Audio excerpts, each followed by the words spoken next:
Bueno, muchas gracias a todos los presentes. Sabemos que hay gente de varios puntos del planeta, lo cual nos pone muy felices. Son las maravillas de la tecnología. Al panelista y a la comentarista por su generosidad, pero luego me voy a referir más en detalle. A los miembros de Academias Amigas, tenemos gente de la Academia de Ciencias, de la de Medicina, de la de Ingeniería, de la de Derecho. Y bueno, la Academia Nacional de Economía, para los que no las conocen, tiene ya 63 años y se ocupa de todos los temas sociales, económicos. Tiene un think tank que hace propuestas, que ya tiene 5 libros.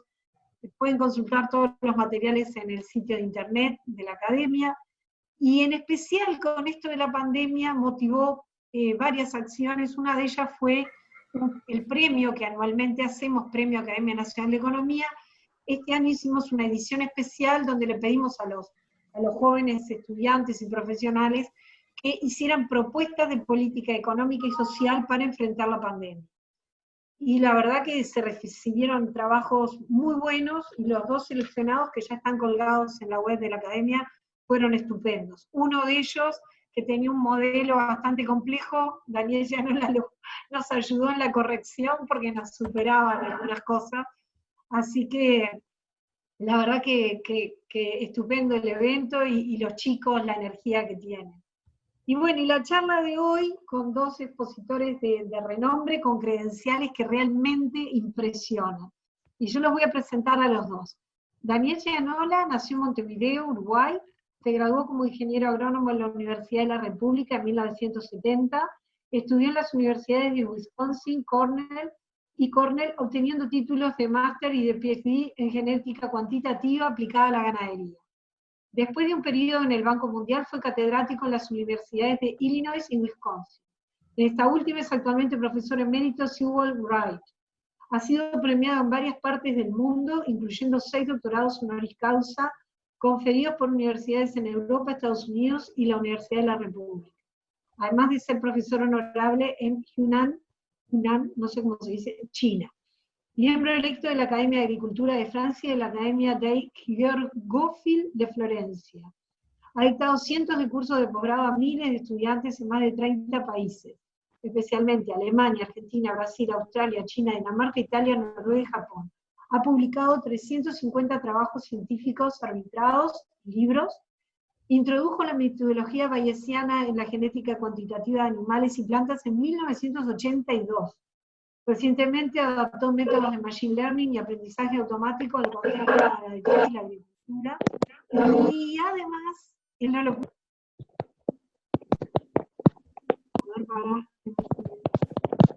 Además que él no lo puso en el currículum, pero nos ha nutrido con sus análisis sobre el COVID-19 a través de Juan Berquesi, a quien le agradecemos por los análisis y por haber acercado a Daniel a la academia.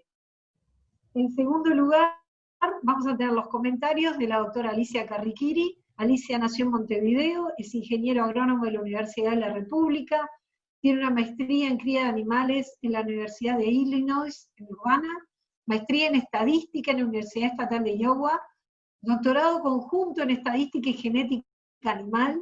Desde 1990 está en la facultad del Departamento de Estadística y es profesora distinguida de Artes y Ciencias Liberales.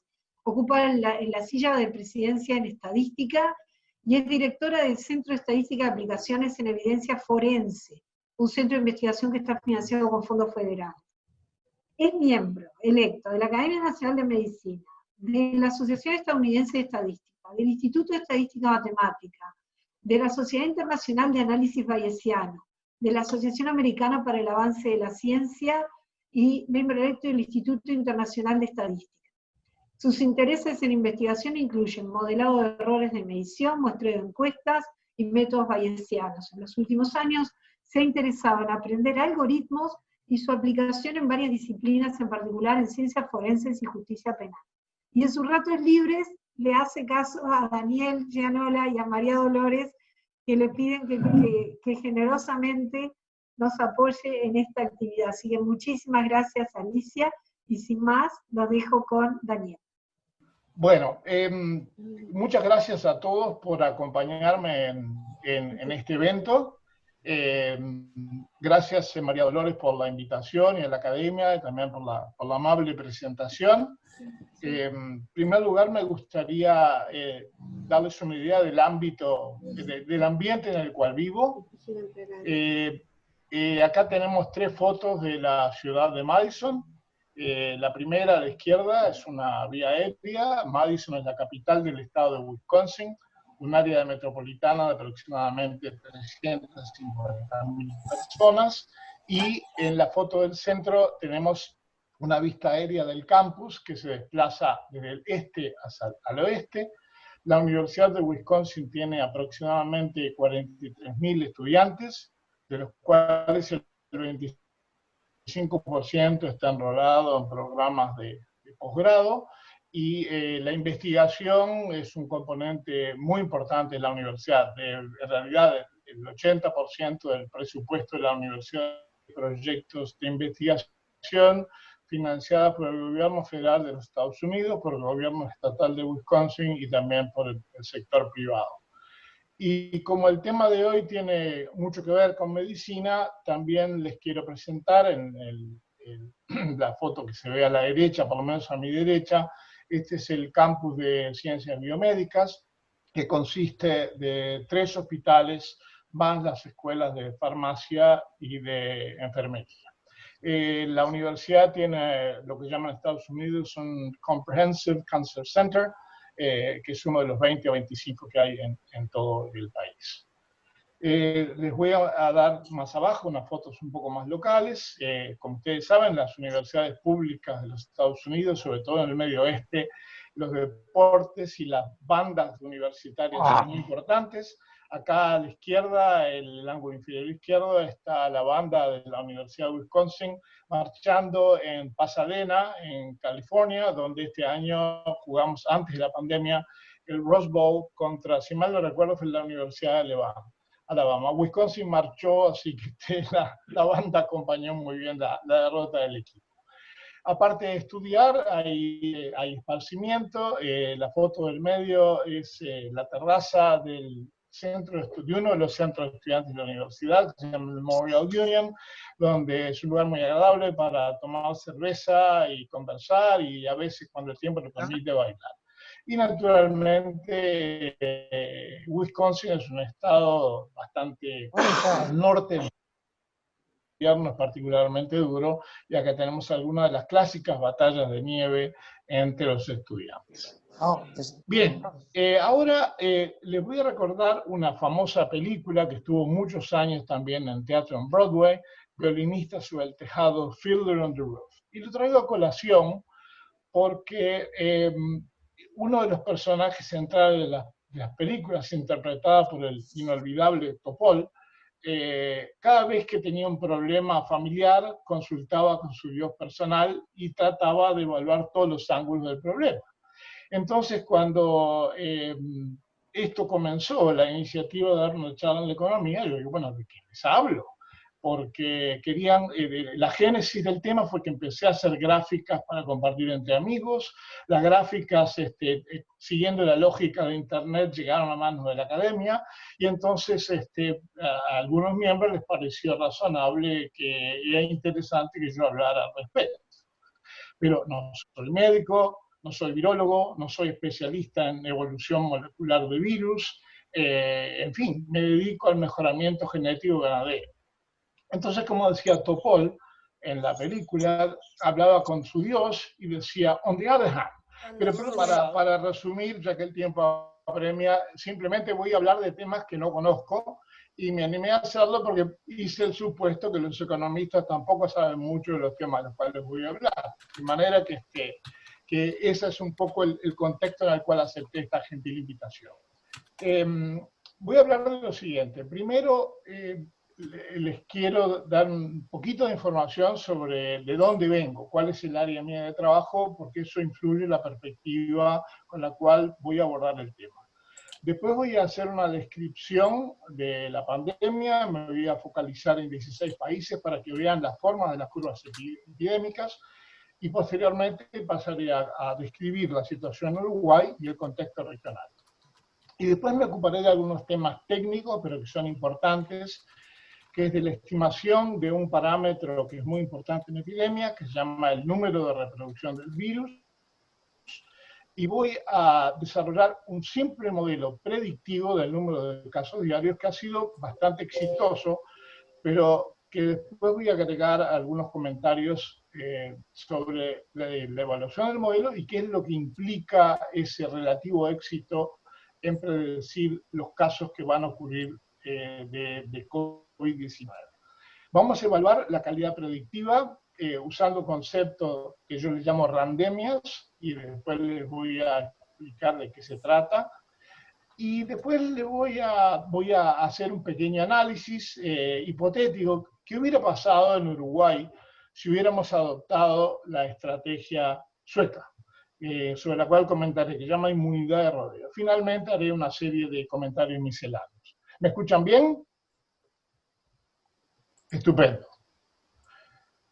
Bueno, el área, hoy en día, los que trabajamos en mejoramiento genético de animales y de plantas, tratamos de relacionar variantes genéticas a nivel de ADN con características productivas. Y la idea es no solamente localizar zonas genómicas que afectan características como crecimiento animal, producción de leche, propensión, susceptibilidad a enfermedades animales, de plantas y humanos, a zonas del ADN. Y hay varios enfoques que se pueden hacer. En las ciencias médicas se utiliza mucho lo que se llama el Genome-Wide Association Studies. En su enorme mayoría, este tipo de estudios no ha tenido valor clínico, más bien los útiles son la asexuación, la regla, y en agricultura y ganadería son de valor prácticamente nulo, porque nuestras características son extraordinariamente complejas. Para comenzar, esto es un recordatorio para los que tienen formación en biología. Este es un ciclo bioquímico, el famoso ciclo de los ácidos tricarboxílicos, en el cual intervienen en este solo ciclo dos enzimas. Y hay un viejo paradigma que es un gen, una enzima, de manera que en un ciclo relativamente sencillo como este, intervienen por lo menos 12 genes. El resultado de lo que nosotros evaluamos, por la presencia o la ausencia de una enfermedad de una persona, o el rendimiento de una variedad de trigo, o la producción de leche de una vaca durante 305 días de lactación, es un resultado de un número enorme de reacciones bioquímicas que están exquisitamente concertadas las unas con las otras y en franca interacción. Esta es una carta de reacciones bioquímicas que no se ve muy bien, pero para darles una idea, este recuadro punteado, el rectángulo acá, es aproximadamente equivalente a la complejidad del sistema ferroviario de la ciudad de Frankfurt. Si ustedes han estado en Frankfurt, leer el mapa de la intersección de trenes, S-Bahn, U-Bahn, trenes de larga distancia, es verdaderamente un enorme desafío. De manera que esto es lo que llamamos una característica compleja. En biología tenemos dos tipos de enfoques, un enfoque deductivo, analítico, tratar de entender la base mecanística de los fenómenos, y cuando los problemas son demasiado complejos como para usar ese tipo de reducción, usamos abstracciones. A la izquierda tenemos una foto de Pablo Picasso, es una foto real, excepto por las manos, y a la derecha tenemos una abstracción hecha por el propio Picasso, que es un autorretrato. Traigo esta colación para que interpreten esa abstracción que hace Picasso como un modelo y la foto de Picasso como la realidad. Entonces los modelos se aproximan a la realidad, pero no la describen necesariamente de manera fidedigna. Inclusive, no es deseable desde el punto de vista predictivo que los modelos reproduzcan la realidad de manera exacta, porque entonces pierden capacidad predictiva cuando se encuentran con nuevas situaciones. La manera en que copamos con la complejidad es introduciendo modelos matemáticos, y hay un sinfín de modelos y especificaciones. Aquí hay simplemente algunas totalmente idealizadas de cómo podemos ligar variables genéticas, representadas por G, y variables ambientales, representadas con E, a algo que observamos, que representamos por Y. Hay un número infinito de representaciones que también depende de la información que dispongamos. El campo de trabajo de la mejora genética animal, de la genética cuantitativa, que ahora ha entrado con mucha fuerza en genética humana también, se basa en trabajos del padre de la estadística, que fue Sir Ronald Fisher. Esta es una foto de Fisher cuando era estudiante en Cambridge. A los 20 años envió un trabajo en el cual sentó nada menos que las bases de la genética cuantitativa y del análisis de variancia y del análisis de regresión, a los 20 o 21 años de edad, y 3 años más tarde, en otro trabajo, introdujo los principios modernos de la inferencia estadística, y en particular las ideas centrales de un principio que se llama el principio de la verosimilitud, y un famoso estimador que se usa mucho en economía también, que es el estimador de máxima verosimilitud. Y sobre la base de estos fundamentos cabalgamos aproximadamente durante 50, 60 años, hasta que, y en esa trayectoria se desarrollaron modelos lineales que han tenido un enorme impacto, en particular en la mejora genética animal. En la foto del centro, a la izquierda, hay un profesor con el cual yo trabajé un año en la Universidad de Cornell y después fue colega mío en la Universidad de Illinois, que se llamaba Charles Roy Henderson. Y Henderson desarrolló una serie de modelos que han sido enormemente útiles en agricultura, en medicina humana, en economía, que se llaman los modelos mixtos. Y abajo tenemos al profesor Shale Searle, difunto, un estadístico neozelandés que hizo el doctorado con Henderson, y otro estudiante, Dale Van Vleck, que hoy es profesor emérito en la Universidad de Nebraska, y sobre el trabajo de estos tres gigantes se desarrollaron cantidades de métodos de evaluación genética de reproductores que hoy se usan rutinariamente para comparar reproductores, por ejemplo, en ganado lechero. A mediados del siglo XX, se produjo una revolución en el campo de la estadística, que fue en economía bien conocido. Dos economistas o econometristas, mejor dicho, James and Stein, que mostraron en un trabajo que los modelos lineales, y en particular el estimador de máxima verosimilitud, fallaba cuando uno tenía, por ejemplo, un modelo lineal con más de 2 parámetros. Esto fue ignorado durante muchos años y después fue revisitado desde la perspectiva que se llama bayesiana-laplaciana. Bayes era un sacerdote que le gustaban las matemáticas y tiene un famoso teorema que lo hemos aprendido todos los que hemos hecho cursos introductorios de estadística. Y a la derecha tenemos a Pierre-Simon de Laplace, que nació unos 15 años después de Bayes. No se conocían el uno con el otro, por supuesto, no había email, habían palomas mensajeras, pero creo que no se conocían, y Laplace se dedicó a usar ideas muy parecidas a las de Bayes, pero en lugar de tratar de problemas estadísticos abstractos, como cuál va a ser la posición que va a tomar una bola de color rojo en el juego del billar, Laplace se dedicó a analizar, por ejemplo, el ratio entre niños y niñas al nacimiento. Como comercial, y ya lo dijo María Dolores, a principios de la década del 80, a mí me interesó sobremanera la inferencia bayesiana y vi que usando ese enfoque se podían resolver muchos problemas en el campo de la mejora genética animal que no han sido resueltos. Y hoy en día aplicamos lo que se llama selección genómica en animales y plantas, y muchos de los métodos que se emplean están basados en ideas bayesianas. Más recientemente, nuestro no ha sido indiferente a lo que llama la era de Machine Learning y de inteligencia artificial, que es un campo que esencialmente prescinde de los modelos, por lo menos de la interpretación mecanística de los modelos, y trata de extraer patrones a través de los cuales se pueden construir máquinas clasificatorias o predictivas.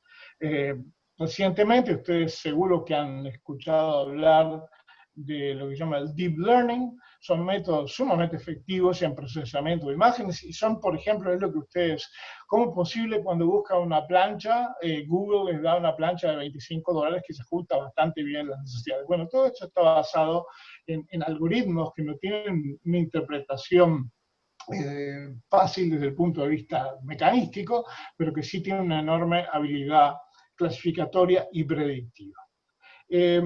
Ustedes recordarán el famoso libro del Código Da Vinci, Dan Brown. Bueno, el último, que se llama Origin,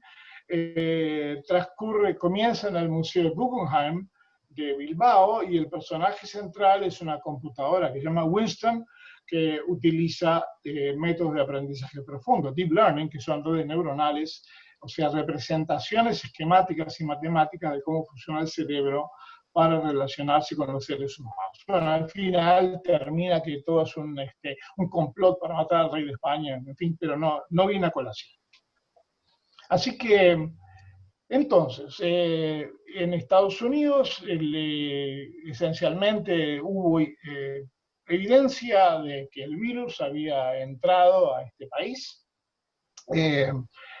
El gobierno demoró en actuar, pero empezamos a ver lo que estaba ocurriendo en Europa, y algunos gobiernos estatales, ustedes tienen que recordar que los Estados Unidos tienen un gobierno federal, tomaron acción rápidamente. El gobierno federal, o sea, la administración de Trump, al principio minimizó la importancia, dijo que el virus iba a desaparecer por milagro. Bueno, lamentablemente no ha sido así, pero ese tipo de visión resultó en demora, en inacción, en fallos, en falta de coordinación, en irracionalidades y crear competencias falsas entre el Estado y el gobierno federal.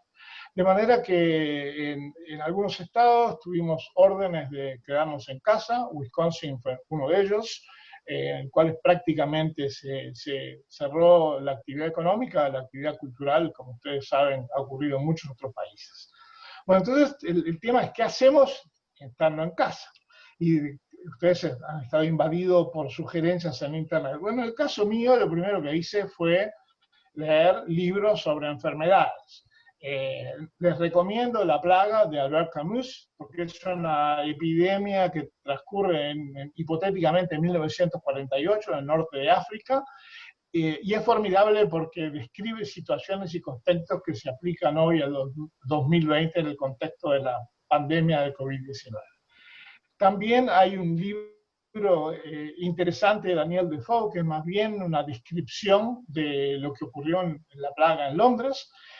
Y también estaba leyendo un libro que se llama Hombres y Microbios. Es formidable el libro, pero es a la vez aterrador, porque nos hace tomar conciencia que vivimos en una especie de meta-universo rodeado de virus y bacterias y todo tipo de organismos peligrosos. Bueno, por supuesto, también gracias a Netflix nos pudimos entretener bastante. Les recomiendo la serie Califato, que es sueca. El terror que me inspiró el libro de Hombres y Microbios después se traduce en terror físico, de cosas que ocurren en Suecia en una situación hipotética, pero que se aproxima a algunas de las cosas que han pasado en la realidad. Y naturalmente me dediqué a hacer epidemiología casera, tratando de entender qué estaba pasando, por lo menos cuantitativamente, con la enfermedad, en particular en Uruguay. Empecé a producir gráficas, y ustedes ya saben el fin de la historia. Las gráficas llegaron a manos de amigos, de ahí terminaron en la academia, y por eso es que les estoy hablando hoy en día sobre este tema. Bueno, ayer la situación en el mundo era la siguiente. De acuerdo a la página de la Universidad Johns Hopkins en Baltimore, había más de 7 millones de casos confirmados en todo el mundo, con un poco más de 400.000 muertes globales constatadas. Estados Unidos, como ven en la columna de izquierda, lidera el número de casos. Por lo menos hasta ayer por la noche. Brasil venía segundo, Rusia tercero, Reino Unido cuarto. Y en las muertes, en este momento estamos en aproximadamente 112.000 muertes en Estados Unidos, 41.000 en Reino Unido, 37.000 en Brasil. Esta probablemente es una cota inferior del número de muertes, y hay algoritmos que predicen que el 3 de agosto el número de muertes en Estados Unidos probablemente llegue alrededor de 135.000. Esa es la estima puntual, pero también tiene intervalos de confianza que llegan hasta casi 200.000 personas. De manera que estamos ante un fenómeno evidentemente global y que tiene consecuencias muy serias sobre la vida humana. Acá les presento la situación en 16 países, no están en orden alfabético. Primero vamos a hablar de China. Ustedes saben que la sugiere que el virus se transmitió de murciélagos probablemente a pangolines, y de pangolines saltó a seres humanos en el mercado de Wuhan. No hay evidencia científica creíble que permita pensar que el virus no es resultado de evolución natural.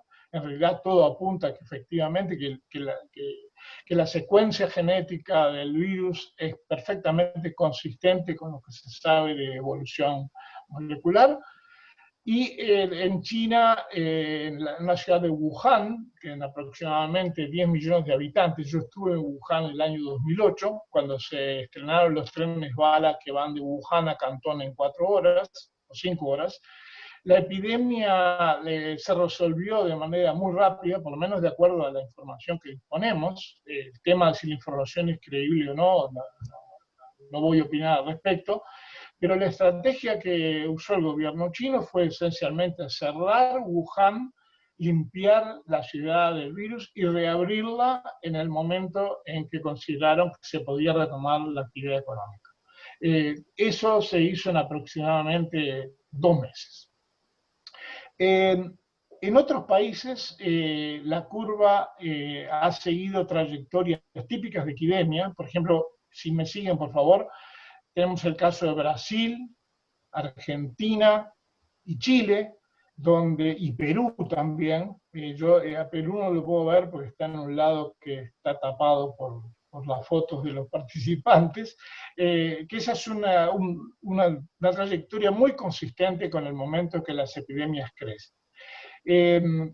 Otros casos bastante notorios son el de Italia, España y Alemania, donde en España por lo menos hubo una enorme mortalidad, y Alemania es considerado como un país que ha tenido un éxito bastante remarcable con respecto al control de la epidemia, y hace pocos días Alemania ha estado reabriendo de manera paulatina. Pero esto es más o menos la trayectoria típica de una epidemia, una fase de crecimiento exponencial y después un decrecimiento más o menos lento, dependiendo de las medidas de control epidemiológico que se toman. Voy a mencionarle el caso de Suecia, que en este momento no lo puedo ver, pero en Suecia está en una especie de estado estacionario, después voy a comentar por qué, y en Estados Unidos, donde la epidemia creció, sobre todo debido al fenómeno de New York City y New Jersey, ciudades que han tenido éxito en reducir la epidemia, pero ocurre que en Estados Unidos hay 10 epidemias paralelas, que comienzan a diferentes ritmos, progresan a diferentes ritmos y que dependen fundamentalmente de la situación política en cada uno de los estados. Y aparte, en días recientes, con el problema de la violencia policial, han habido manifestaciones en todo el país que inevitablemente se van a trasuntar en un enlentecimiento de la tasa de mejoramiento, sino un empeoramiento.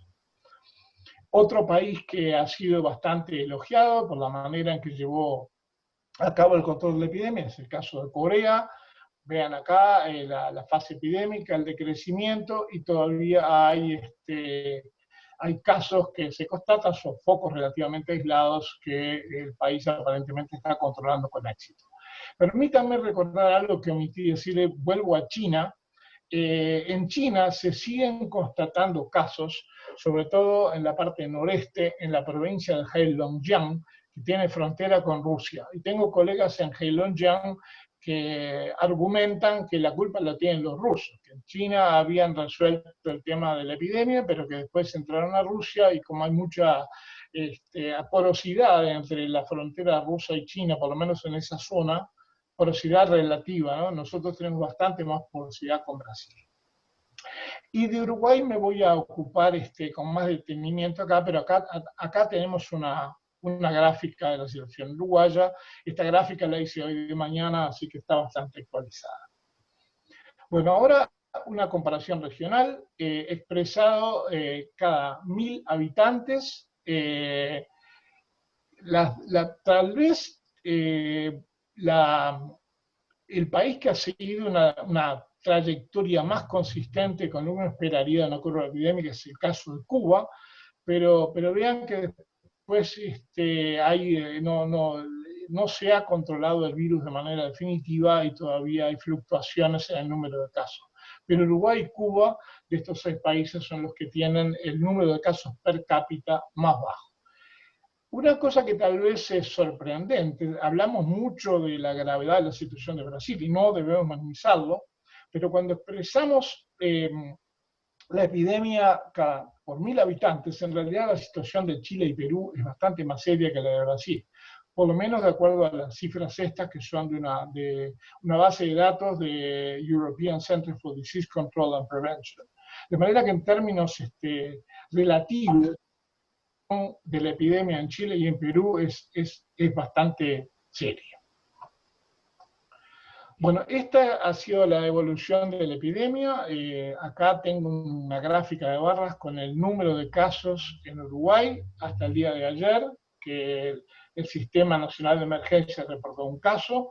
Veníamos de 2 días sin casos detectados. Y ahora voy a hacerles un poco, agregar algunos mojones.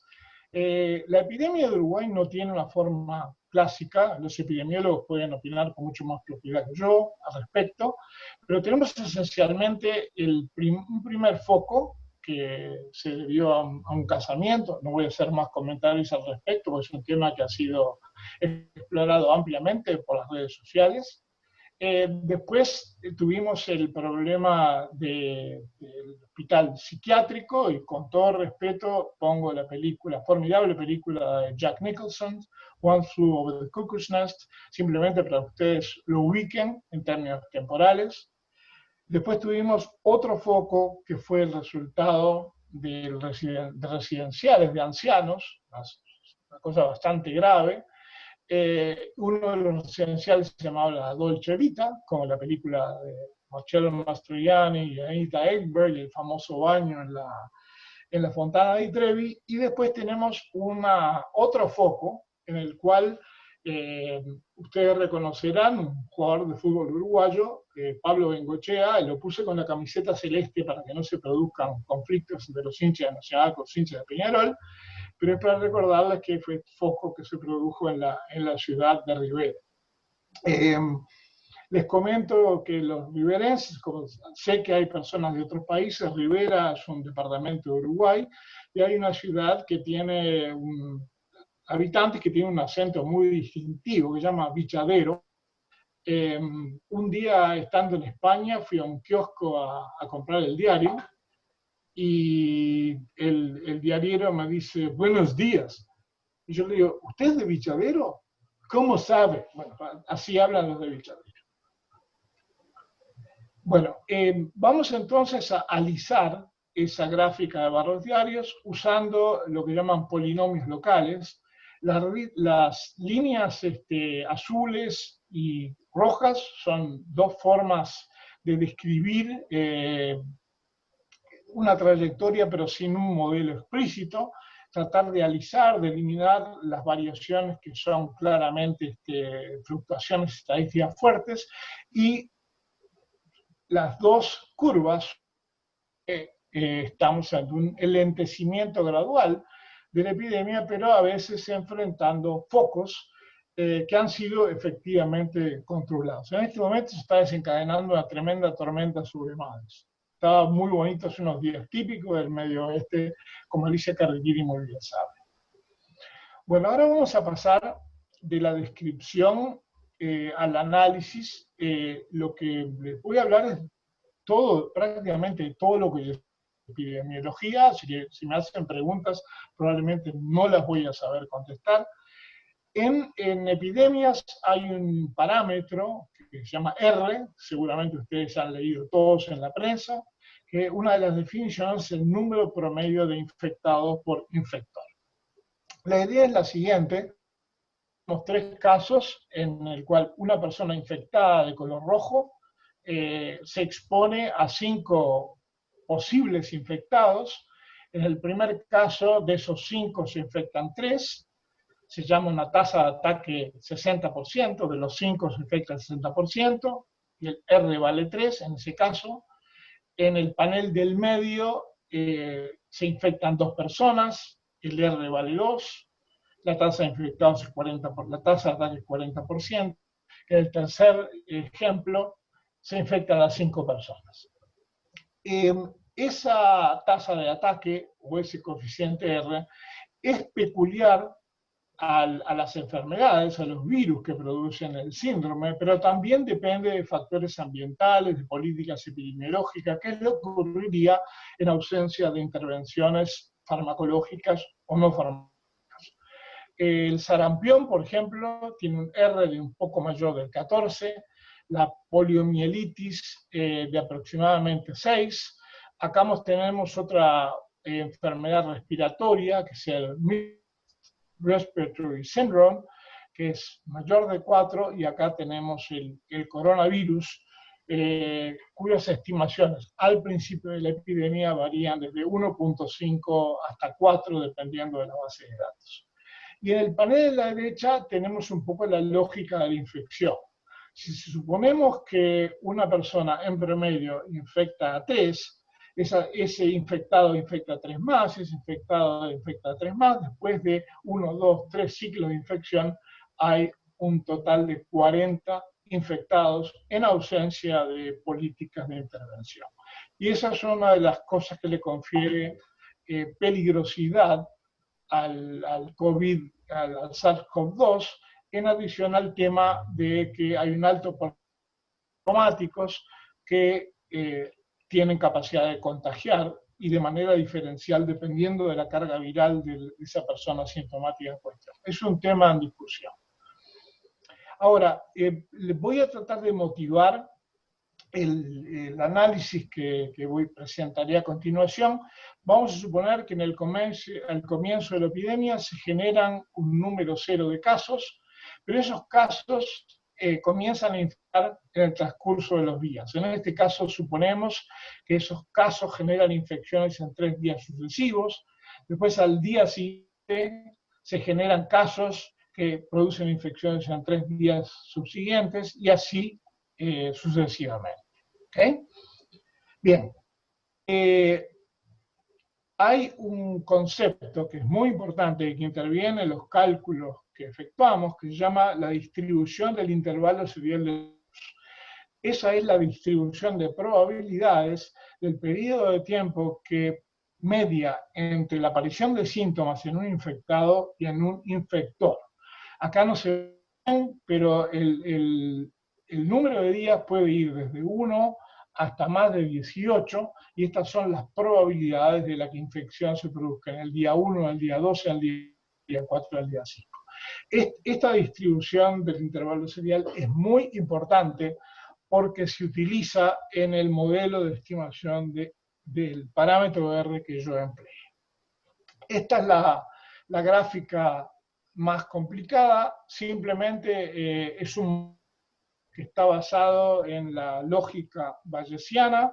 Este modelo es exactamente el que usa el software del Imperial College, que se llama EpiSTIM, y la idea es que se parte de unos supuestos iniciales. Esos supuestos iniciales son de 2 parámetros que describen la incertidumbre inicial con respecto a la tasa de contagio de ese virus, y otro supuesto inicial es la distribución del intervalo serial, que les presenté en la diapositiva previa. Entonces, comienza la epidemia, se observan casos y a través de esos casos se calcula una distribución de incertidumbre de ese parámetro R. Y esto es, sin entrar a los detalles, es una aplicación del teorema de Bayes. Una cosa que no hace el del Imperial College es usar el teorema para construir una máquina predictiva. Y esto es un subproducto de la inferencia bayesiana, que una vez que se cuenta con esta distribución de incertidumbre, que llama la distribución posterior, es bastante fácil construir lo que llama una distribución predictiva, que nos dice la incertidumbre, que digamos, por ejemplo, mañana se producirán 0, 1, 2, 3, 4, 10, 20, 30, 40 casos. Y esta es la forma en que se calcula esa distribución predictiva. Y con estos dos elementos yo he jugado tratando de estimar el parámetro R diariamente y a la vez pasar una especie de pronóstico que hasta el momento parece funcionar mejor que los de Indumet, según me dicen mis amigos, para ver qué podemos esperar al día siguiente. Es posible, por supuesto, hacer predicciones más allá del día siguiente, y si contáramos con información con suficiente granularidad, por ejemplo, si hubiera un número suficiente de casos que nos permitieran separar entre edades, sexos, si pudiéramos, por ejemplo, tener los genotipos a nivel de la secuencia genética, podríamos construir modelos predictivos mucho más ricos que este, que está simplemente basado en observar el número de casos diarios. Bueno, esta es la evolución del parámetro R, estimado, estas son las medianas de lo que llama la distribución posterior. Como ven, la epidemia en Uruguay comenzó de valores bastante altos, consistentes con lo que sabemos del coronavirus. Después del foco casamiento y del foco del hospital psiquiátrico, pasamos a valores de R inferiores a 1, cosa que es muy bueno, porque cuando R es menor de 1, la epidemia cede, hay unos modelos que se llaman SIR, que permiten ver con claridad por qué eso ocurre. Después se produjo el foco de los residenciales, R volvió a aumentar, nuevamente vino los bomberos, apagaron el incendio, y después hemos estado transitando entre valores bastante bajos de R y nuevamente subimos a la zona peligrosa debido al foco de Rivera. Pero es importante anotar que estos números están asociados con incertidumbre. Y el programa EPI-STEAM lo que hace es, aparte de calcular las medias y las medianas, calcula intervalos de credibilidad de 2,5% y 97,5%. Pero si yo les digo a ustedes, ¿ustedes se subirían a un avión si tienen solamente 97,5% de probabilidades de llegar al destino? Creo que no lo harían. De manera que es más importante caracterizar la incertidumbre. Y eso lo podemos hacer usando la lógica bayesiana, que nos permite construir la distribución de probabilidad de incertidumbre del parámetro R. Y escogí arbitrariamente 8 días, los días 10, 20, 30, 40, 50, 60, 70 y 80 de la epidemia, para mostrarles la incertidumbre sobre R y después para evaluar cómo se comporta el modelo desde el punto de vista predictivo cuando intentamos predecir los números de casos que actualmente ocurrieron en cada uno de esas 8 fechas. Bueno, en el día 10 de la epidemia, los valores de R, miren aquí esta curva de color gris, acá tenemos los valores en el eje de las abscisas. Como ven, la densidad de los valores mayores que 1 era apreciable. Estamos en una situación de epidemia clara más allá de la duda razonable. Al día 20 pasamos a la curva de color rojo, en que ahora pasar de valores de R claramente mayor de 1, pasamos a valores en los cuales en probabilidad había una alta probabilidad de que fueran inferiores a 1, pero había una probabilidad apreciable de que fueran mayores de 1. El día 30 la situación mejoró, el día 40 la situación empeoró, noten no solamente que las curvas se desplazan, sino que engordan o rebajan peso, por así decirlo. El día 50 tenemos la epidemia de color magenta, la distribución de color magenta. El día 60 la de color negro, el día 70 la de color ciruela y el día 80 de color celeste. No recuerdo exactamente, esto lo hice ayer o anteayer, y en la última curva todavía tenemos una probabilidad de 1,5% de que R es mayor que 1. Así que caminando, pero por las piedras, para así decirlo.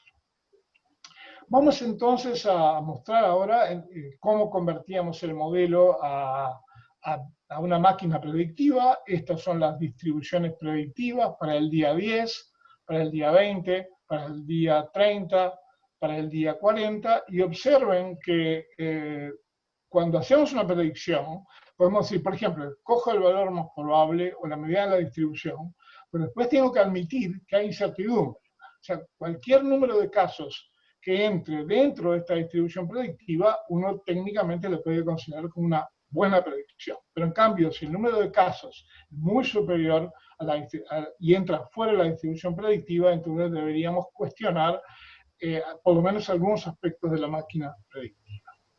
Bueno, acá tenemos para los otros días, los días 50, 60, 70, 80. Ahora vean, ¿cómo evaluamos si las predicciones son buenas o malas?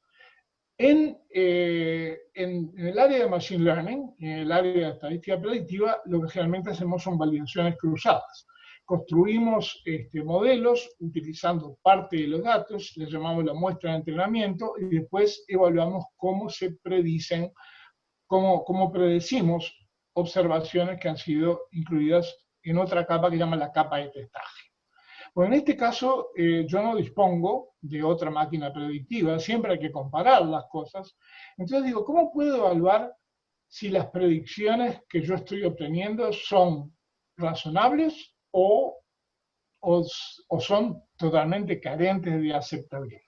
Entonces decidí comparar las predicciones con la peor máquina predictiva posible, que es el caos, la entropía. Bueno, esta es la palabra, seguramente lo vieron en Netflix, una serie israelí muy buena, y Fauda significa caos. Bueno, ¿cómo construimos el caos? El caos, estamos hablando de pandemias. Bueno, acá tengo el copyright de esto. Vamos a hablar de randemias, que son epidemias aleatorias. Hace 3 días, la randemia, lo que hacemos, tomamos todos los números de casos, por ejemplo, del día 83 de la epidemia de Uruguay, y los remuestreamos al azar, sin reemplazo. De manera que si ustedes recuerdan matemática de preparatorios, hay factorial 83 posibilidades, que son 2.11 por 10 elevado a la 132 randemias. Son epidemias totalmente al azar, en el cual destruimos la asociación temporal entre el número de casos y los días en que ocurrieron en la epidemia verdaderamente, en la epidemia real. Bueno, una randemia es un poco equivalente como subir a una carga de coronaviruses a un juego de un parque de diversiones de Montevideo que se llama el Parque Rodó. Y los que tenemos unos cuantos años, yo no sé si el gusano loco existe todavía, recordarán que el divertimento consistía en subirse en el gusano loco iba para atrás, iba para adelante, se paraba, nunca se sabía cuándo iba a empezar de vuelta. Entonces la idea es montar un número de virus al gusano loco y hacerlos que se distribuyan al azar. Bueno, entonces acá tenemos 4 randemias, esto lo muestro simplemente para que vean lo que ocurre. Este fue el número mayor de casos, que recordarán estuvo asociado con the Big Fat Wedding, número 36. Acá en esta randemia aparece en la posición 5. En esta aparece atrás, no puedo ver bien porque hay fotos de los participantes. Acá aparece en el último día de la epidemia y aquí aparece en el día 36. Para esas 4 randemias estimé el R, usando el programa EPI-STEAM del Imperial College. Las bandas rojas, las líneas rojas son las estimaciones del valor de R de esa epidemia aleatoria, y las bandas verdes y azules son los percentiles de confianza de 97,5 y 2,5% para cada una de las 4 pandemias. Entonces, estos son los valores de R que uno esperaría simplemente por variación aleatoria, una epidemia que carece de estructura. El virus está circulando, el gusano loco, pero la lógica de la infección es totalmente aleatoria. Bueno, por supuesto no me voy a quedar con 4 pandemias y no pude hacer las 2.11 elevado por 10 a la 132 porque creo que no me alcanzarían todos los recursos del High Throughput Computing Center de la Universidad de Wisconsin, pero acá tenemos 2.000 randemias.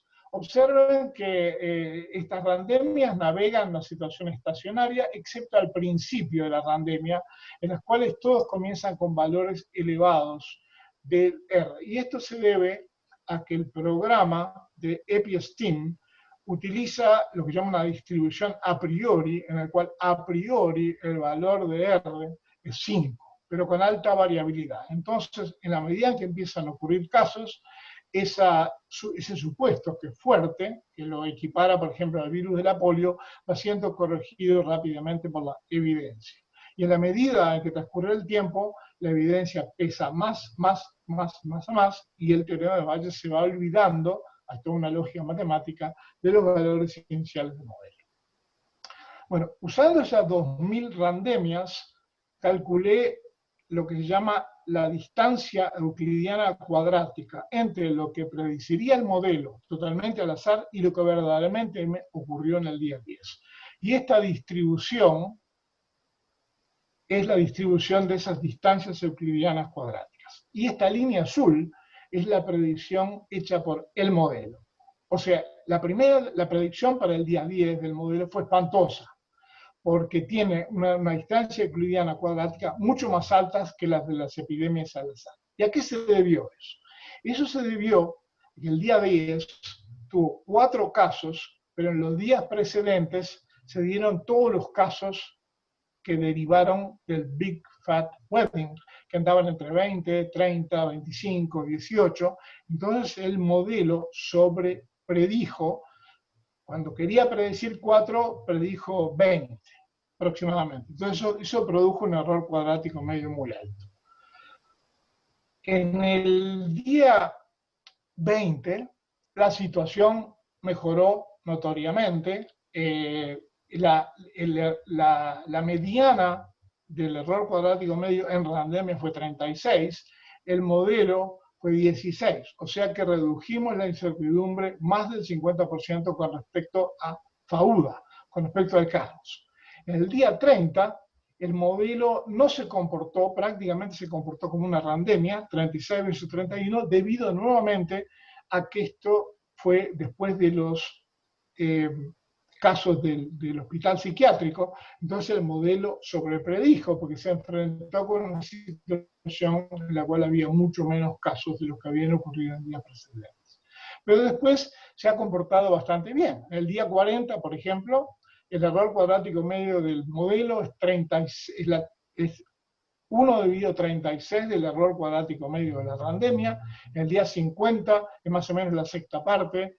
En el día 60 es infinito, porque tuvimos una predicción perfecta. En el día 70 el error cuadrático medio de la predicción fue 1/16 del error cuadrático medio de las epidemias al azar. O sea, este modelo, que es ingenuo, carente de granularidad, simple, tiene capacidad predictiva, lo cual nos da muy buenas noticias. Quiere decir que si en Uruguay o en cualquier otro país desarrolláramos bases de datos con alto nivel de granularidad, si usáramos alta tecnología para medir desplazamientos, personas, eventos de contacto, y agregar información basal sobre las características de los pacientes, podríamos adelantarnos al virus y predecir cómo se va a comportar, por ejemplo, 1, 5, tal vez 10 días antes. Es una situación a evaluar, pero son excelentes noticias. Y si esta lógica la pudiéramos aplicar en el contexto uruguayo, no solamente a las epidemias humanas, sino a las epidemias en animales, como el caso de la aftosa en el año 2000, y a las epidemias vegetales, ustedes recordarán la famosa epidemia de los cítricos, y también hay epidemias en cultivos, tendríamos la capacidad de adelantarnos al comportamiento de las epidemias y tomar medidas proactivas orientadas a reducir los impactos de las mismas. Bueno, ya sé que tuvimos una serie de minutos de problemas técnicos y de presentaciones mutuas. Estoy un poco demorado, pero espero no aburrirlos demasiado. Además, no, si se van no me doy cuenta, así que no se preocupen. Vamos a preguntarnos si fuéramos Suecia. Ustedes recordarán aquella broma famosa que los argentinos siempre querían ser como Suiza. Bueno, a nosotros nos tildaron de la Suiza de América, pero vamos a suponer si fuéramos como Suecia. En Suecia, el gobierno resolvió proteger.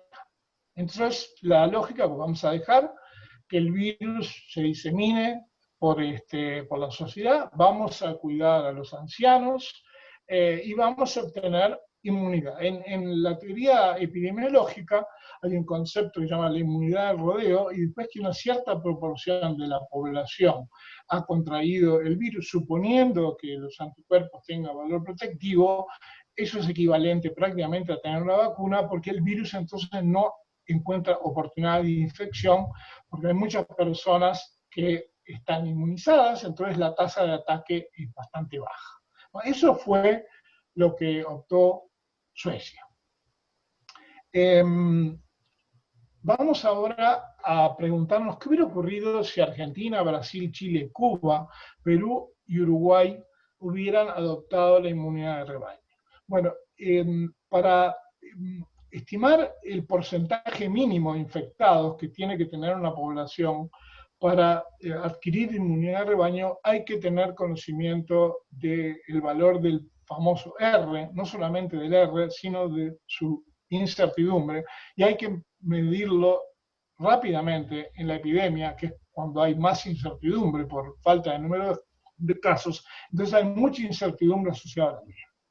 Por ejemplo, vamos a ir directamente al caso de Uruguay. La línea azul, la línea roja, es los porcentajes de inmunidad de rodeo que tendríamos que haber adquirido en Uruguay para proteger al resto de la población. Tendríamos que haber dejado que por lo mínimo se afectara el 50% de la población. Esa es, si el gobierno hubiera optado por esa opción, tendríamos que haber esperado a que el 50% de la población adquiriera inmunidad. ¿Cuánto tiempo eso lleva? No se sabe bien. Al día 14, la situación mejoró sensiblemente con respecto al R, lo cual hizo que baje el porcentaje mínimo de personas que se requiere que se infecten, y pasamos a más o menos un 10%, a lo sumo un 20% de la población.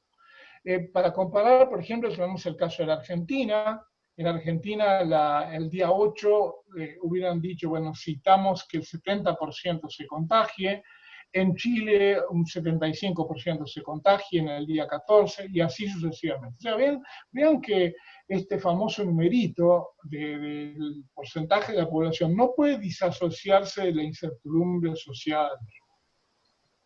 Bueno, ¿qué resultados dio la política sueca? Una cosa que es muy importante, y Alicia lo sabe mucho mejor que yo, porque es una estadística profesional, yo soy estadístico de Robomontón, es que la ciencia procede no solamente de manera experimental, pero también de manera observacional, y que cuando uno trata de extraer señal del ruido de datos observacionales, hay variables que llaman confounders. Es decir, cuando comparamos a Suecia con Uruguay, hay varios confounders. Por ejemplo, nosotros tenemos playas, los suecos tienen playas, pero yo no iría a una playa sueca. En Uruguay jugamos bastante bien al fútbol, los suecos más o menos. Uruguay es un país menos próspero que Suecia. En fin, todas las naciones difieren en un número enorme de aspectos, por lo cual las comparaciones entre naciones son sumamente delicadas. Entonces, una forma de hacer es tratar de hacer comparaciones con naciones que son más o menos similares. Pero eso verdaderamente es más o menos, porque aún naciones que son aparentemente similares difieren en otro aspecto.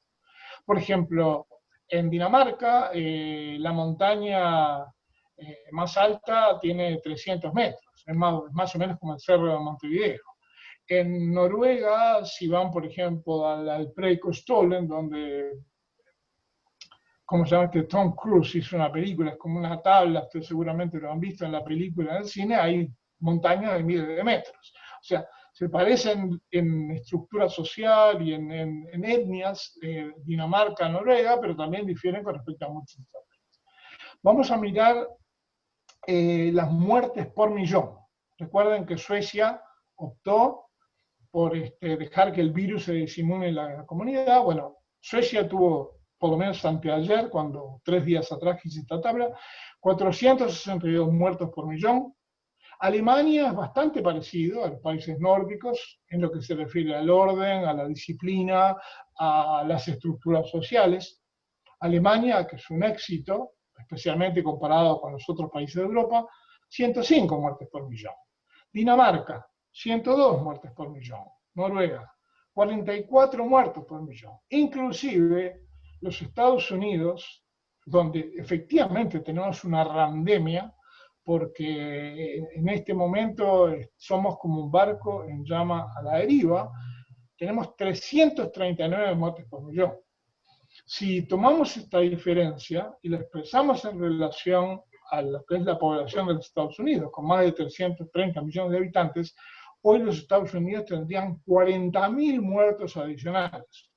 O sea, ya tenemos 35.000 muertos adicionales, de acuerdo al estudio de Columbia University de Shaman, 35.000 muertos. Y a eso le agregamos 40.000 muertos, tendríamos 75.000 muertos en exceso, en adición a los que tenemos.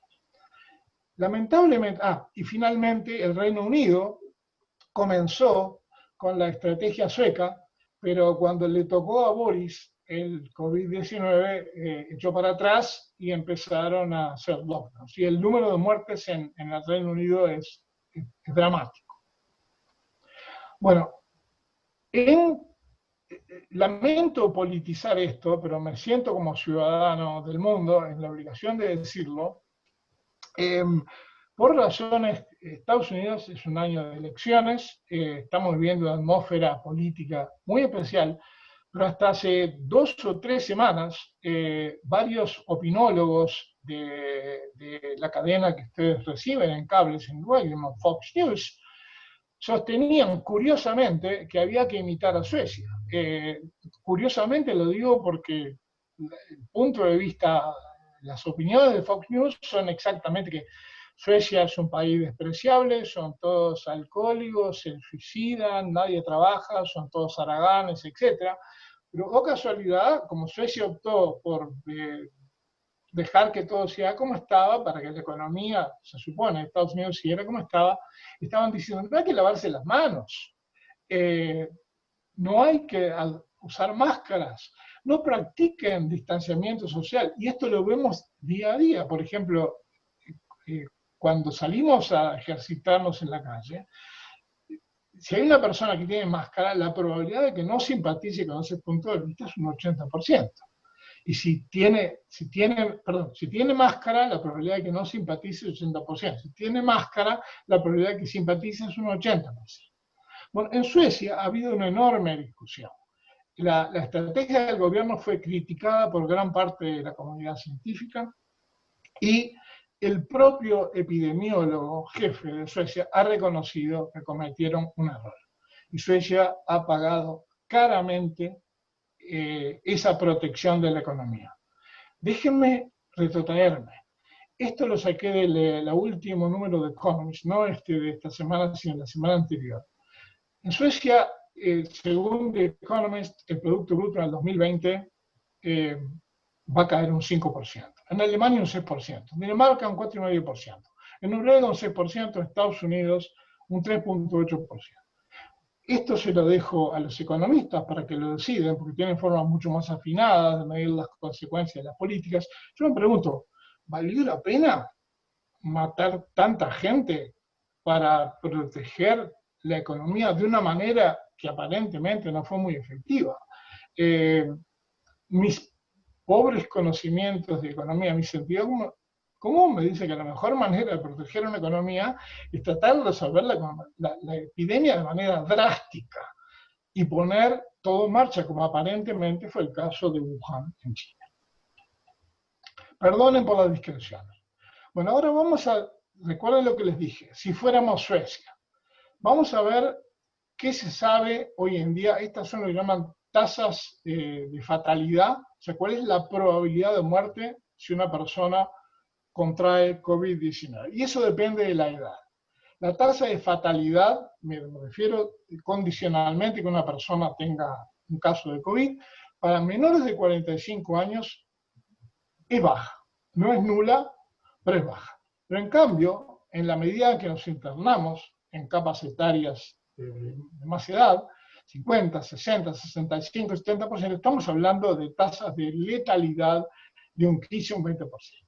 Entonces vamos a usar esta información y hacer los siguientes supuestos. La población de Uruguay, la demografía de Uruguay, 85% menores de 65 años aproximadamente, 15% mayores de 15 años, tasa de fatalidad 1% para menores de 65 años y 15% para mayores de 65 años. Y esta es la distribución la distribución de probabilidad del número de muertes que hubieran ocurrido en Uruguay si hubiéramos adoptado una política de inmunidad de rodeo y si hubiéramos tomado las decisiones o en el día 8 o en el día 14 de la epidemia. En el día 8 hubiéramos adoptado, y si todo funcionara de acuerdo a la lógica del día 8, hubiéramos tenido aproximadamente, después de un año, 18.000 muertos menores de 65 años y aproximadamente 47.500 muertos mayores de 65 años. Si hubiéramos basado nuestra decisión de inmunidad de rodeo en base al día 14, tendríamos entre 500 a 6.000 muertos menores de 65 años y entre 100 a 20.000 muertos mayores de 65 años. Esto es simplemente una distribución de incertidumbre, seguramente cambiando los supuestos, introduciendo más granularidad, en los cálculos podríamos llegar a cifras más acertadas o más razonables. Pero simplemente ilustra qué tipo de juego se puede hacer con esta información que es absolutamente crítica para tomar decisiones en momentos de emergencia, en tiempos de guerra como son estos. Bueno, ahora vamos a poner, estoy casi por llegar al final, el riesgo en perspectiva. Esto lo saqué del New York Times, de una persona que fue Scientific Advisor en una embajada de Estados Unidos, no recuerdo en qué país. Y usa, el físico además, usa una medida que se llama el micromort, que es una chance en 1.000.000 de morirse en un día. Y vamos a ver a qué micromorts estamos expuestos todos los días. Cuando nos levantamos a la hora del desayuno, tenemos un micromort de chances de morirnos. Si ese día decidimos operarnos, tenemos que agregarle 5 micromorts, lo cual es un disuasivo para las cirugías plásticas. Si pueden evitarlas, en particular si requieren anestesia general. Si resolvemos tirarnos en paracaídas, tenemos que agregarlos 7 micromorts. Así que llevamos, imagínense, si nos desayunamos, nos anestesiamos y saltamos en paracaídas, ya tenemos 13 micromorts, 13 en 1.000.000 chances de morirnos. Si andamos 70 kilómetros diarios en motocicleta, le tenemos que agregar 11 micromorts. Si vamos a defender la bandera de los Estados Unidos y a combatir en Afganistán, agregamos 25 micromorts. Si decidimos dar a luz, yo simpatizo con Me Too, pero no tanto como para alumbrar, agregamos 210 micromorts. Si resolvemos irnos al Himalaya y trepar más de 8.000 muertos, tenemos 10.000 micromorts adicionales. Si vivimos en Michigan durante la epidemia, 11 micromorts. Si vivimos en New York City, 50 micromorts.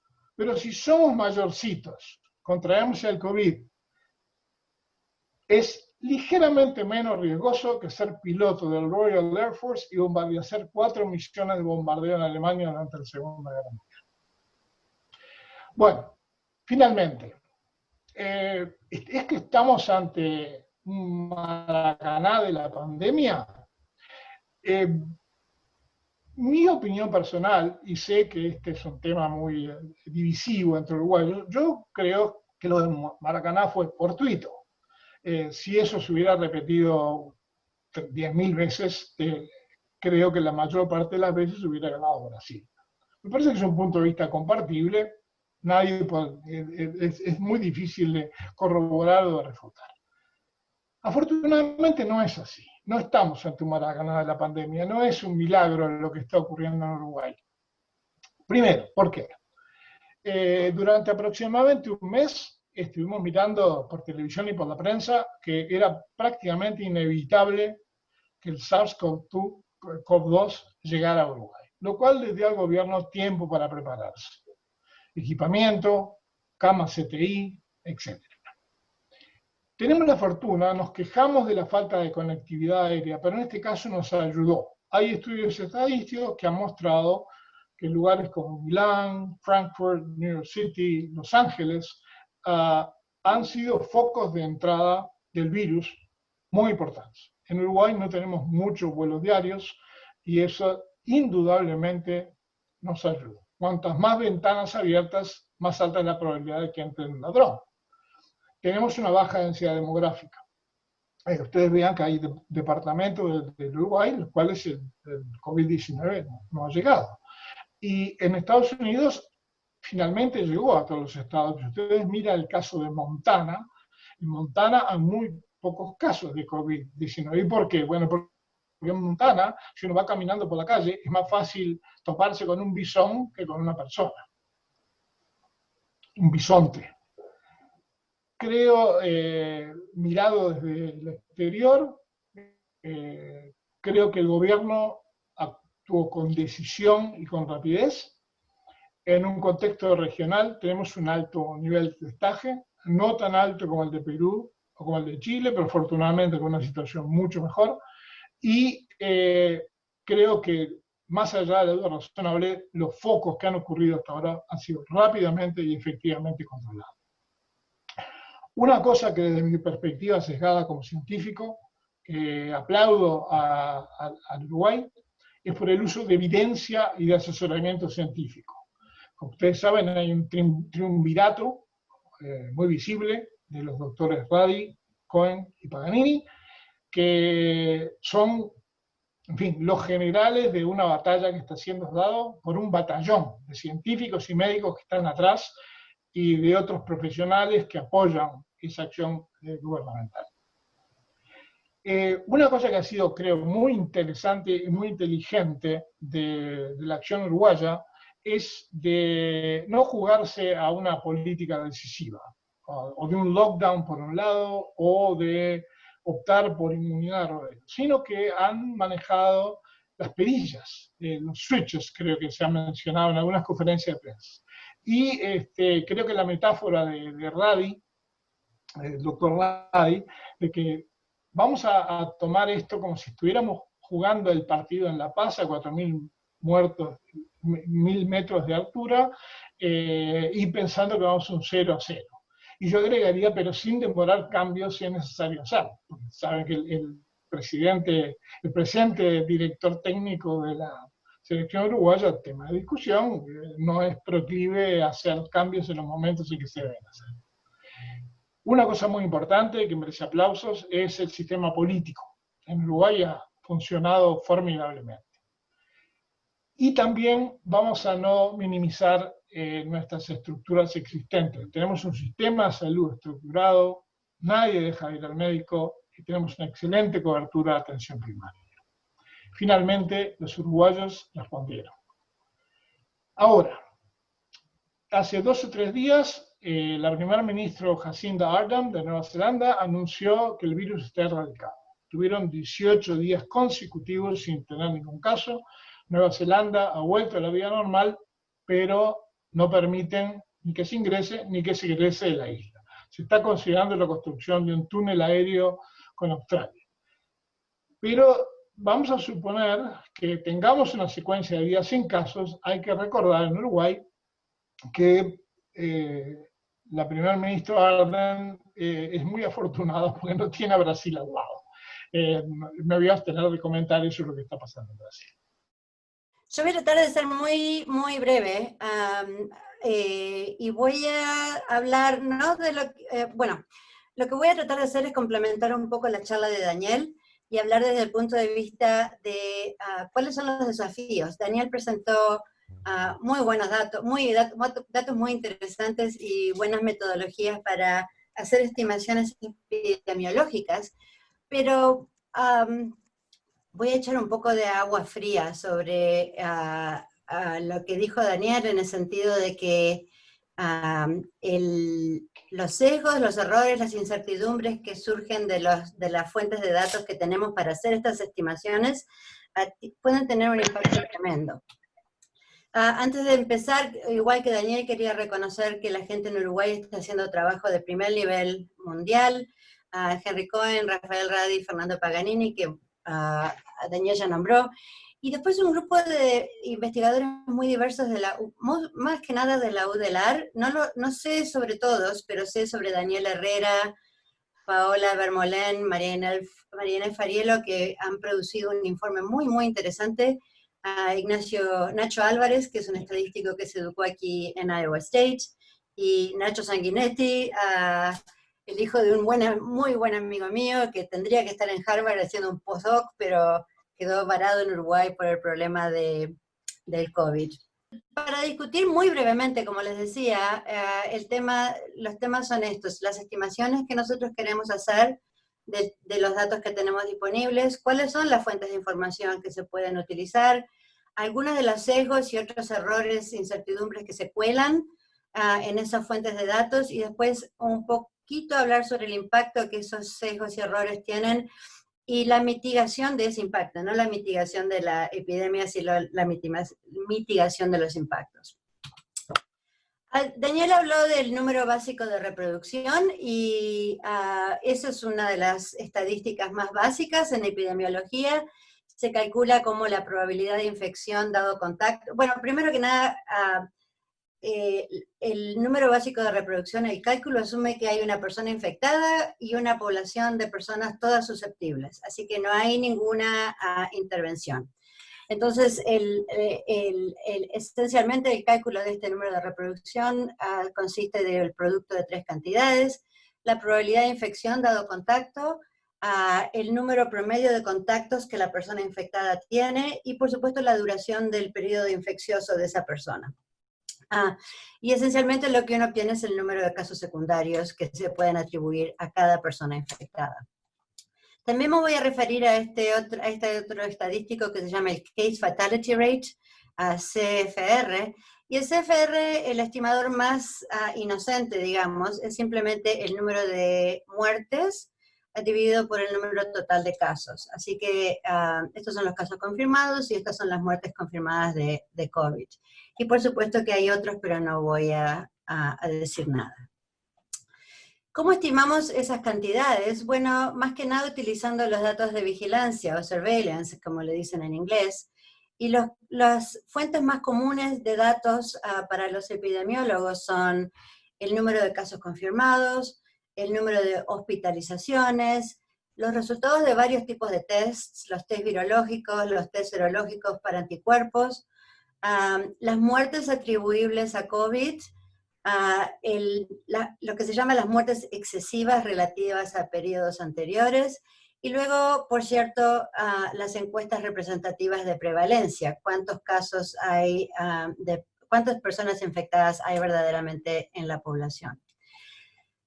Estos son datos estas son fuentes de datos que existen en Uruguay, me imagino, y que prácticamente se recogen en todos lados.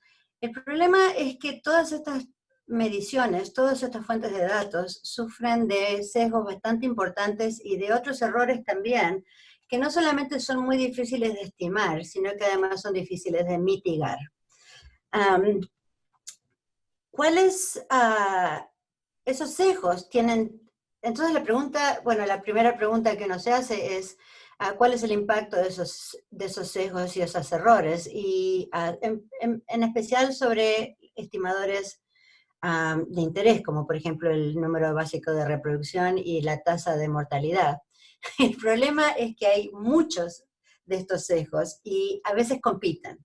Entonces, es difícil saber, por ejemplo, si las estimaciones de estas cantidades terminan siendo demasiado altas o demasiado bajas. Y eso lo voy a discutir en un momentito, pero tampoco en mucho detalle. Este es un esquema que pedí prestado de un paper que acaba de ser publicado, creo que ayer, en esta publicación excelente que se llama el Harvard Data Science Review, que tiene un número especial dedicado a COVID, a la pandemia, y que recomiendo muchísimo. Los papers son muy accesibles, no son hay algunos que son poco accesibles, muy técnicos, pero este, por ejemplo, de Angelopoulos y colaboradores, que viene del laboratorio de Michael Jordan, que capaz que Daniel sabe de quién hablo, en la Universidad de California en Berkeley, es estupendo. Aquí vemos un poco el problema, no sé si ven mi cursor, pienso que sí. Aquí vemos un poco las complejidades del COVID famoso. Hay casos susceptibles en la población, algunos de ellos se exponen, son expuestos al virus. Los expuestos resultan en dos tipos de individuos sintomáticos. Los S2, digamos, que son las personas que demuestran síntomas característicos de COVID, pero también están los S3, que demuestran síntomas característicos de otras comorbilidades, como por ejemplo problemas cardíacos o renales, que si bien están asociados al COVID, no aparecen como síntomas de COVID. También tenemos, y después tenemos por supuesto personas S1, que tienen síntomas como si fueran de COVID, pero en realidad no están afectados. Tienen, por ejemplo, síntomas de influenza o de gripe, que pueden ser confundidos con COVID. El gran problema es la cantidad enorme de individuos que son asintomáticos. Este nodo aquí en este modelo gráfico, este nodo de individuos asintomáticos se compone de dos tipos de individuos. Las personas que nunca demuestran síntomas y las personas que tienen síntomas leves y que por lo tanto típicamente o muy a menudo no tienen acceso a tests. En Estados Unidos el testeo es muy restringido. En general la gente que tiene, y sigue siendo restringido, en general la gente que tiene acceso a tests y por supuesto a un diagnóstico es la gente en ciertas ocupaciones, como por ejemplo gente que trabaja en hospitales o en Iowa, ¿cómo se llama? Slaughterhouses, lugares de faena de animales, donde los contagios han sido absolutamente galopantes, o personas que son fuertemente sintomáticas. Así que para acceder a un test, para acceder a un test, una persona tiene que estar muy enferma, lo cual inmediatamente sugiere que los casos diagnosticados no son una muestra representativa de la gente que ha sido expuesta y que por supuesto ha sido infectada. En todo caso,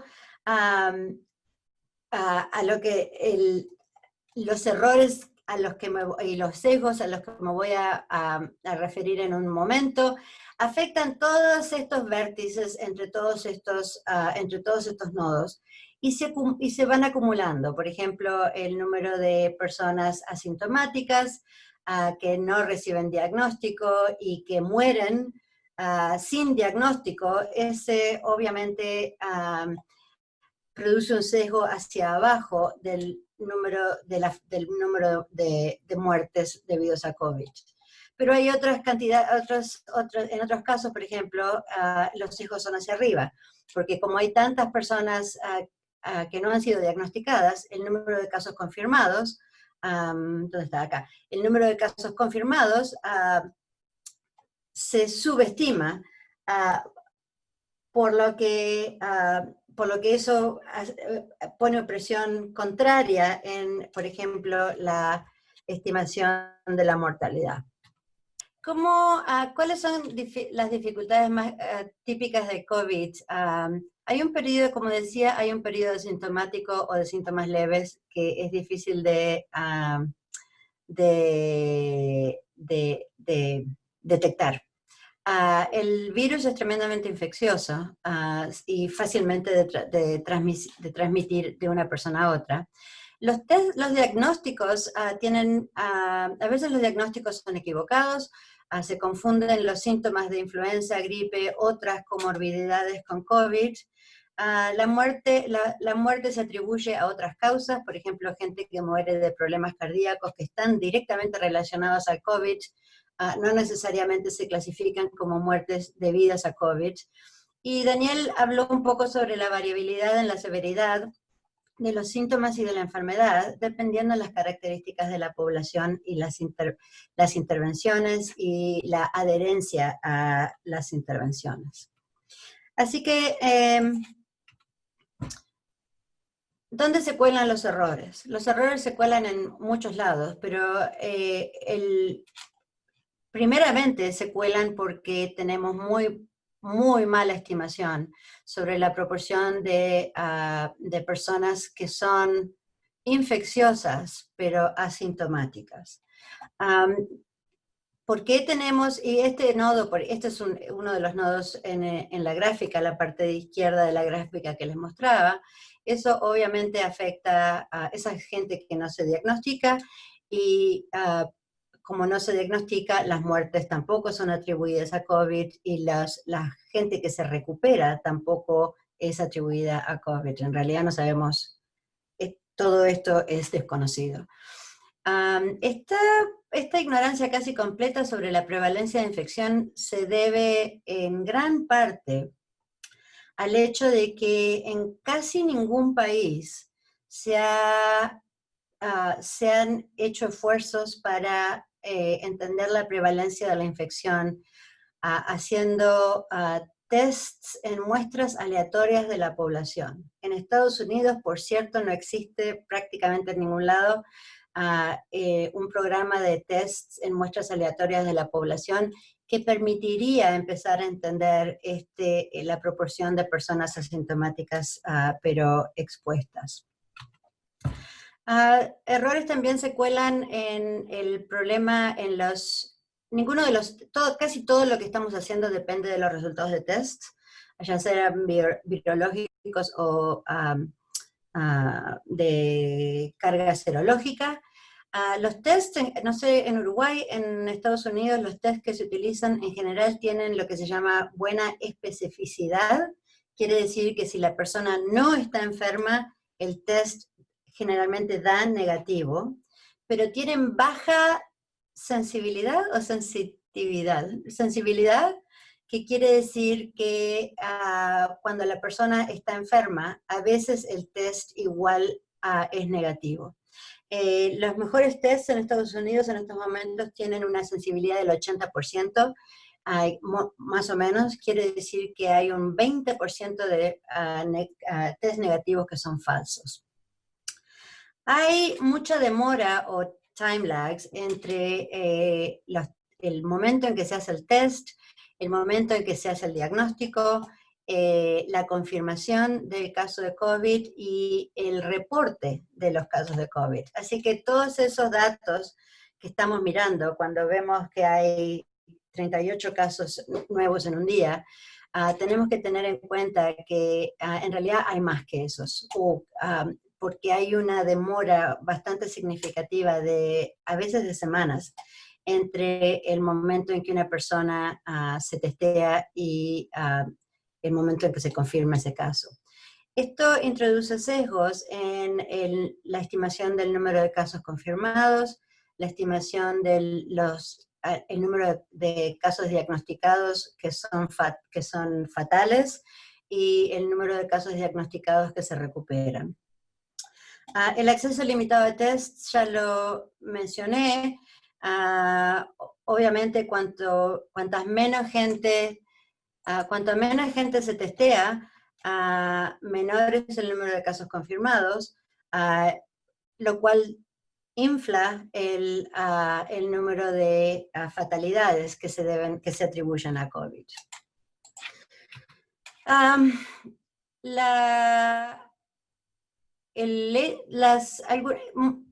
Todas estos estadísticos, como por ejemplo la tasa de mortalidad, varía según las características del grupo. Así que cuando hablamos de tasa de mortalidad o de número de reproducción, tenemos que tener en cuenta la edad del grupo a la que nos estamos refiriendo, las comorbilidades, no sé cómo se dice, las otras cosas que hacen que la gente se enferme, la obesidad, si la gente fuma o no, presencia de diabetes, otras enfermedades. Así que todas estas características tienen que ser tenidas en cuenta cuando uno toma una muestra aleatoria de la población para hacer el test.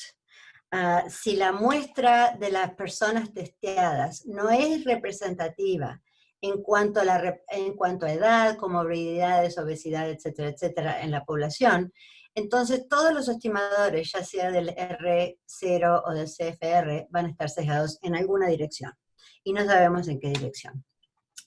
Finalmente, errores de clasificación y de atribución. ¿Cómo se define caso confirmado? ¿Cómo se define caso recuperado? ¿Cómo se define causa de muerte? En Wuhan, por ejemplo, cuando cambiaron la definición de caso confirmado, el número de casos aumentó en un 600% de un día para el otro. Así que también hay que ser muy consecuente en cuanto a cómo se utilizan esas definiciones. Finalmente, ¿cómo se mitigan esos impactos? Bueno, nada como lo que se requiere es mejor información. Por ejemplo, si quiero saber cuántas personas son expuestas en una población de susceptibles, tengo que tener información sobre la adherencia a las normas, la ocupación de las personas, el tamaño del grupo familiar, los patrones de transporte, esos datos de los cuales Daniel estaba hablando, mencionando anteriormente, es ese tipo de microdatos que no necesariamente son datos epidemiológicos, pero que sí son necesarios para entender la transmisión de la enfermedad. El número de personas asintomáticas, ya lo dije, la manera de entender un poco cuál es ese número, es únicamente a través de muestreo aleatorio, contact tracing, que no sé cómo se dice, y haciendo, por supuesto, el testing mucho más accesible de lo que es, al menos en Estados Unidos. En Uruguay no estoy segura cuán accesibles son los tests. Y por cierto, el uso de estimadores más sofisticados, los estimadores que yo les mostré son los naive, los obvios, que asumen que los datos no tienen ningún error, pero hay estimadores mucho más sofisticados que permiten compensar estas limitaciones que tienen todos los datos de vigilancia que están disponibles.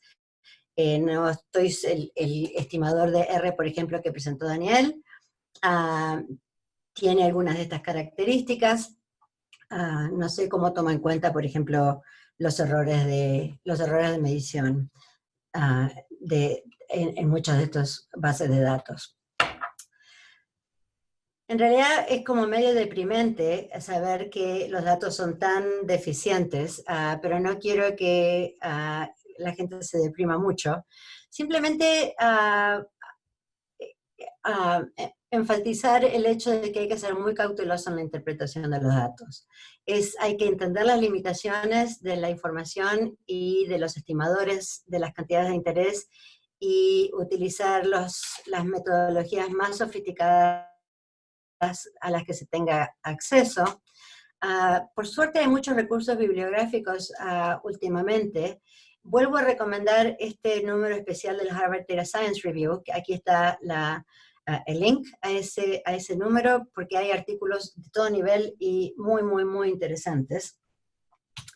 Daniel es más políticamente cauteloso, yo no. En Estados Unidos tenemos el peor gobierno del universo, quizá le estamos haciendo competencia a Brasil, pero la gente se ha politizado muchísimo la pandemia en Estados Unidos. Están los demócratas por un lado, los republicanos por el otro, los republicanos que siguen a Trump que todavía que piensa que la pandemia se va a terminar por milagro, no sé por qué, y que se niegan, por ejemplo, a utilizar máscaras en público. Me divirtió mucho este cartoon. El último, más ciencia, menos política, por favor. De nuevo en Estados Unidos hay gente espectacularmente competente. Nosotros tenemos aquí el CDC, el Center for Disease Control and Prevention, que solía ser el modelo mundial para este tipo de problemas, pero gracias a al liderazgo de la administración de Trump, el CDC ha sido dejado de lado y en estos momentos estamos a la deriva, como bien dijo Daniel. Veremos qué pasa en este país. Muchas gracias.